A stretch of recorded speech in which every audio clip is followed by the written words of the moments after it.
Uday was known for forcing guests to drink large quantities of alcohol at his parties. According to a friend, whoever earned Uday's friendship had to drink a cocktail named the Uday Saddam Hussein, a mixture of whiskey, brandy, vodka, cognac, and beer. The cocktail was served in a large cup of friendship, and the new friend had to drink it all. Uday had employees whose job was to make people and especially singers drink cocktails containing 90% alcohol, sometimes including drugs. The guard would line up all the entertainment against the wall and give them 10 minutes to drink.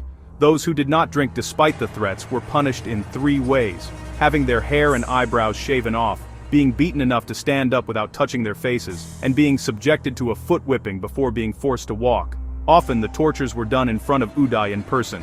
If the bodyguards did not do this, or when asked to answer correctly who was drinking and who did not, they would receive the same punishment. The bodyguards alleged that they tortured people in this way twice a week and at least 100 people a year. When Uday wanted for a car, no one could stop him, one of his employees said. His employees claimed that they were also tortured by Uday or on Uday's orders. A source claimed that he killed his friend after forcing him to drink large quantities of alcohol. And this is not the first time that Uday has killed those close to him in this way. According to Allah Bashir, the surgeon who operated on Uday, he was not impotent because the injury was far from the reproductive system. He said that Uday saw the assassination attempt as God's revenge for having shot his uncle in the same leg. He said, Saddam entered the operating room. He looked at his son with calmness, and if any other person, whatever his strength, saw his son in such a scene, he would have lost his temper. But Saddam did not shook his time, but turned around his son, and said to him despite his knowledge, Uday was unconscious. My son, such things are possible and can be expected for men, but we are right and they are false.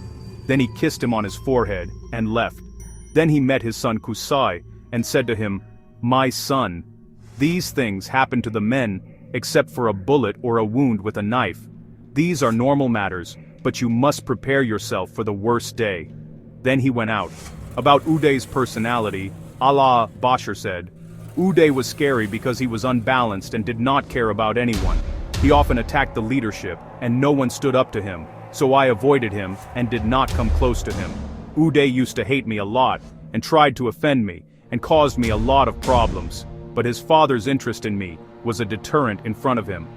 Allah Bashir claimed that Uday had sustained brain damage owing to low blood pressure after the assassination attempt, but doctors could not report this damage to Saddam.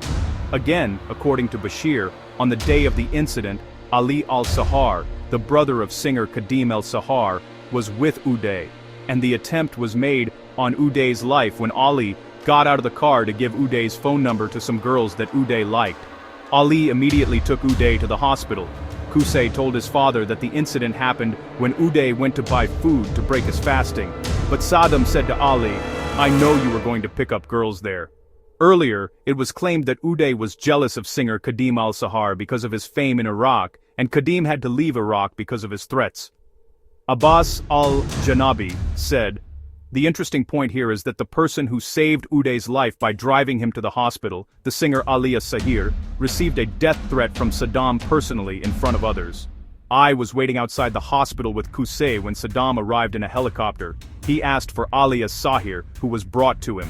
In front of us, Saddam told him, If anything happens to Uday, I will cut you in pieces. Saddam thought that Sahir was behind the attempt. After the assassination attempt, Uday said to the press, I feel fine, I'm recovering. I feel like any leader of a team would feel if he had been betrayed. I feel that what has happened is not man's work, meaning this was a cowardly act. God bless the Iraqi people. God save Iraq. God save Saddam. According to a former employee, Uday would party 5 nights a week and fast for the remaining 2 days. The chief of the Baghdad hunting club claimed that after a wedding party in the late 1990s, the bride suddenly disappeared. Uday's bodyguards locked all the doors, and the groom committed suicide. Again, according to the allegations of Uday's servant, he witnessed forced custody of a crying bride at home in October 2002, and later said that the girl was killed and her body was destroyed after she was raped. When the city was about to fall to US-led forces, it was alleged that Uday ordered Fedayeen Saddam to burn his cars instead of letting others take their cars.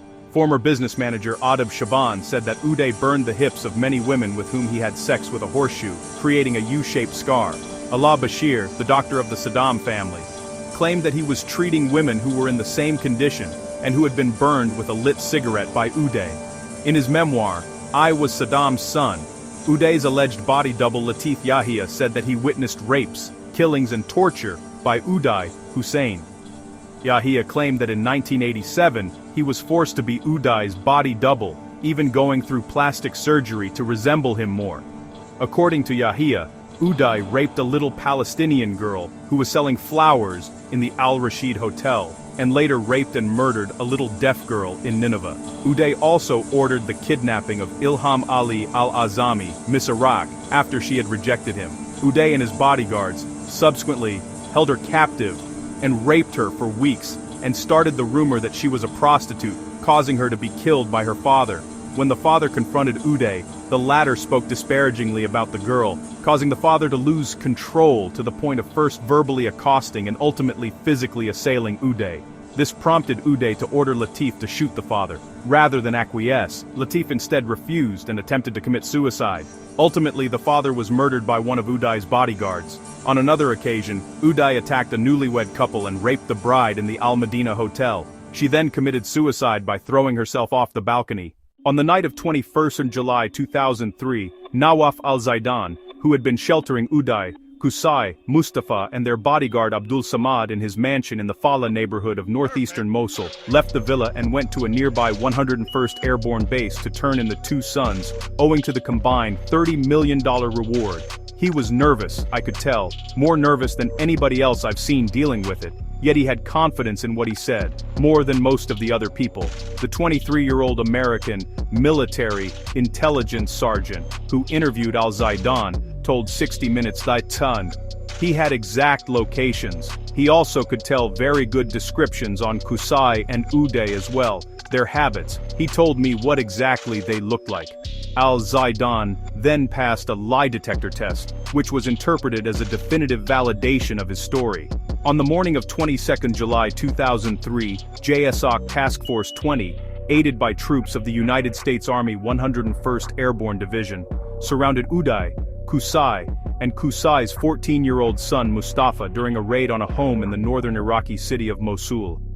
Acting on a tip from al-Zaidan, soldiers from the 101st Airborne Division provided security, while the Task Force 20 operators tried to capture the inhabitants of the house. As many as 200 American troops, later aided by OH-58 Kiowa helicopters, surrounded and fired upon the house, killing Uday, Qusay, and Qusay's son. After approximately 5 hours of battle, soldiers entered the house and found 4 bodies, including the Hussein brothers' bodyguard. Soldiers, who tried to enter the house 3 times, encountered resistance with AK-47 and grenades in the first 2 attempts. Uday, Qusay, and the guard took up positions in a bathroom at the front of the building, where they had a line of fire on the streets and on steps, leading up to the first floor. Qusay's son took cover in the bedroom in the back and defended himself. The American forces then bombed the house many times and fired missiles. The 3 adults were thought to have died from a tow missile fired into the front of the house. In the 3rd attempt, the soldiers killed Mustafa after he fired. Mustafa had been the last one to die in the 5-hour siege and kept shooting even after Qusay and Uday had been killed, U.S. military officials said. Brigade Commander Colonel Joe Anderson said an Arabic announcement was made at 10 a.m. on the day and called on people inside to come out peacefully. The answer he received was bullet bombardment. An experienced team of special forces tried to attack the building, but they had to retreat under fire. 4 American soldiers were injured. Anderson then ordered his men to fire with .50 caliber heavy machine guns. Uday and Qusay refused to surrender even after a helicopter fired a rocket and the strike brigade fired 40mm grenades at them. Anderson decided that more firepower was necessary to take down the brothers, leading to 12 Tau missiles being fired into the building. Later, the American command said that dental records had conclusively identified 2 of the dead men as Saddam Hussein's sons. They also announced that the informant would receive the combined $30 million reward previously offered for their apprehension.